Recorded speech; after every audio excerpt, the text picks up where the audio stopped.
My basic biology teacher, when I was 16, said, there are these cells that have been alive since 1951, and the woman they came from died, and she was black. Like, that was all he said. And I went, what? What are these cells, and who was she, and did she have kids, and what do they think? And those moments, that's what writing is all about. Training yourself to recognize those big moments when they happen. There's the sort of what moments, and to just follow them wherever they're going to take you. The greatest responses that I get to the book usually starts with, I hate science, or I almost didn't read it because it was about cells and it sort of freaked me out, but then I couldn't stop. And a lot of what brings them through the story is the characters. The things that happen to them and the things that they do are really sort of too incredible. It's a story about family, and it's a story about what happens when you lose a mother, children trying to learn about their family, while at the same time, you're learning that you actually benefited from their mother's death. Every single person out there, there's not a single person in the world, really, who hasn't benefited in some way from these cells.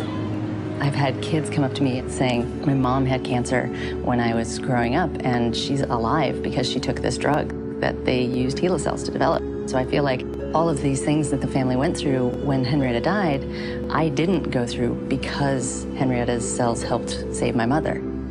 I talked about the story a lot, which is something a lot of writers don't do. I would meet people, out at a dinner party or something, and they'd say, what do you do? Oh, writing this book, what's it about? And I would always start off by saying, it's about the first immortal cells ever grown in culture. And they would go, like, really? You're kidding?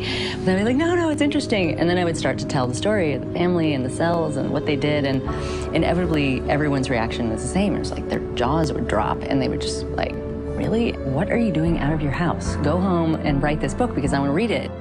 Good science is all about following the data as it shows up and letting yourself be proven wrong and letting everything change while you're working on it. And I think writing is the same way. And I think that the process of this book was that. I mean, I started writing it thinking I was just writing a book about the cells and the woman they came from. What you imagine the unknown is going to be is never what it actually is.